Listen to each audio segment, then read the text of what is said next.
নবীজি সাল্লাল্লাহু আলাইহি ওয়াসাল্লাম বলেছেন, ওই ব্যক্তি ধ্বংস হয়ে যাক, ওই ব্যক্তির দুনিয়াও বরবাদ, আখিরাতও বরবাদ, যেই ব্যক্তি রমজান পাইল কিন্তু গুনাহ মাফ করাইতে পারল না। ওই ব্যক্তি ধ্বংস হয়ে যাক, যেই ব্যক্তি রমজান পাইল কিন্তু রমজানের বরকত সে অর্জন করতে পারল না, রহমত অর্জন করতে পারল না, বরকত অর্জন করতে পারল না, মাগফিরাত অর্জন করতে পারল না। আল্লাহর পয়গম্বর সাল্লাল্লাহু আলাইহি ওয়াসাল্লাম ওই ব্যক্তির ব্যাপারে অভিশাপ দিয়েছেন। জানি না আমাদের থেকে 18টা রোজা বিদায় নিয়ে যাচ্ছে, আমরা রমজানের কতটুকু মূল্য দিতে পেরেছি, কতটুকু কদর করতে পেরেছি, রমাদানের কতটুকু হক আমরা আদায় করতে পেরেছি। আমাদের সামনে যেগুলো রোজা আছে এগুলোকে সামনে রেখে আমরা ফিকির করব।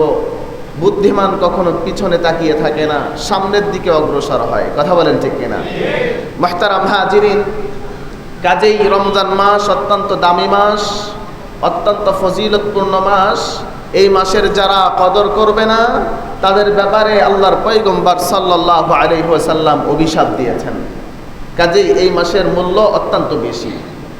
আজকে আমি আপনাদের সামনে যে বিষয়টি নিয়ে আলোচনা করব সেটি হচ্ছে রমাদান মাসের মূল্য, কদর, এর দাম কত বেশি, এবং এই রমজান মাসের মধ্যে এমন একটি রাত রয়েছে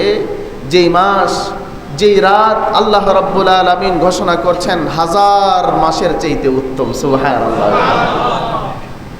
এই মাসের মধ্যে এমন একটি রাত দেওয়া হয়েছে যে রাত 1000 রাতের চাইতে উত্তম। আল্লাহ রাব্বুল আলামিন বলেন, আমার কোনো বান্দা বান্দি যদি এই মাসের মধ্যে এই যে স্পেশাল রাত আমি তাদের জন্য দিলাম, এই রাত্রের মধ্যে যদি তারা ইবাদত বন্দেগী করে, 1000 মাস ইবাদত করলে যেই সওয়াব আমি আল্লাহ সংক্ষিপ্ত একটা রাতের মধ্যে তারা যদি ইবাদত করে সম পরিমাণ সওয়াব তাদেরকে দিয়ে দেয়।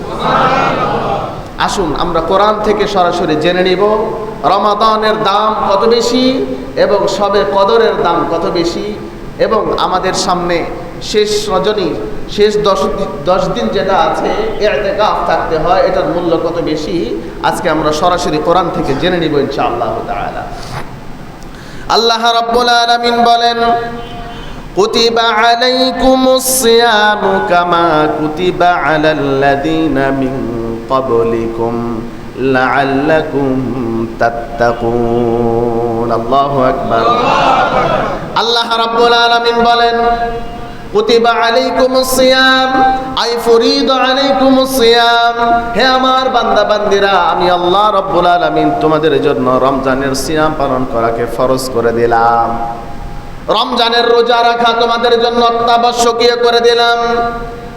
কামা কুতিবা আলাল্লাযীনা মিন ক্বাবলিকুম, বান্দারারে তোমাদের উপরে আমি আল্লাহ রাব্বুল আলামিন জুলুম করি নাই।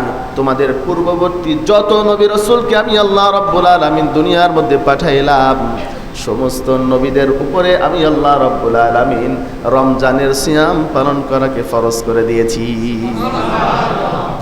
কেন ফরজ করলাম? আল্লাহ রাব্বুল আলামিন বলেন, লাআল্লাকুম তাত্তাকুন, যাতে করে তোমরা মুত্তাকি হতে পারো, যাতে করে তোমরা খোদাভীরু হতে পারো, যাতে করে তোমাদের মধ্যে আমি আল্লাহর ভয় ঢুকে যায়। এই জন্য আমি আল্লাহ রাব্বুল আলামিন তোমাদের জন্য রমজানের সিয়াম পালন করাকে ফরজ করে দিলাম, অত্যাবশ্যকীয় করে দিলাম। রমজানের সিয়াম যদি কোনো মানুষ পালন করে, যদি কোনো মানুষ রমজান মাসে রোজা রাখে, তার কি ফায়দা হবে?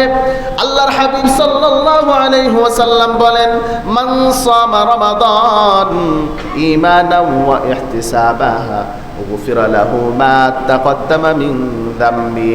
আল্লাহর হাবিব, আল্লাহর পয়গম্বর, আল্লাহর পরে যার সম্মান আর মর্যাদা জনাবে মুহাম্মদুর রাসূলুল্লাহ সাল্লাল্লাহু আলাইহি ওয়াসাল্লাম ঘোষণা করেন, যদি কোনো মানুষ আল্লাহকে খুশি করবার জন্য, আল্লাহ তাআলার সন্তুষ্টি অর্জনের জন্য রমজান মাসের মধ্যে সিয়াম পালন করে, রমজান মাসের মধ্যে রোজা রাখে, আল্লাহ রাব্বুল আলামিন তার জিন্দেগীর সমস্ত কৃত গুনাহগুলোকে মাফ করে দেন।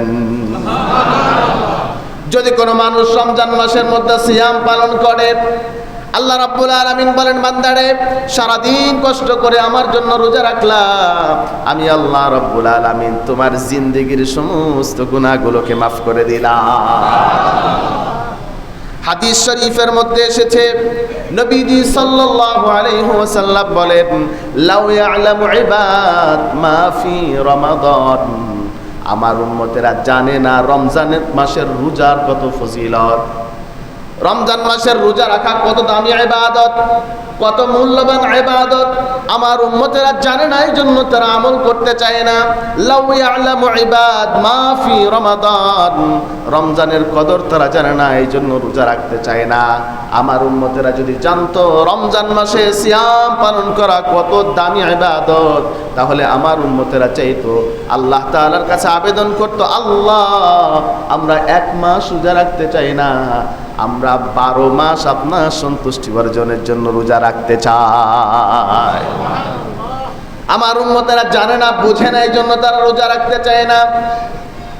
আমার উম্মতেরা রমজানের কদর জানে না, এই জন্য তারা রোজা রাখতে চায় না। এই জন্য দিনের বেলা দেখা যায় মুসলমান মুখে দাঁড়িয়ে আছে, এরপরও চায়ের হোস্টেলের মধ্যে গিয়ে চা খায়। কথা বলেন ঠিক কিনা? এমন বেহায়ার অভাব নাই যে সারাদিন একজন মুরব্বী রোজা রাখছে, তার সামনে বিড়ি টানতেও সে দ্বিধাবোধ করে না। এমন বেয়াদব আছে না নাই? খবরদার, এটা করবেন না। রাসূল নিষেধ করেছেন। তুমি রোজা রাখো নাই, তুমি অপরাধী। তুমি পর্দার পাশে গিয়ে খানা খাইলে খাবা, তোমার শরীরে অসুস্থতা আছে, তোমার খানা খাওয়ার প্রয়োজন, রোজাদারের সামনে খানা খাইতে পারো।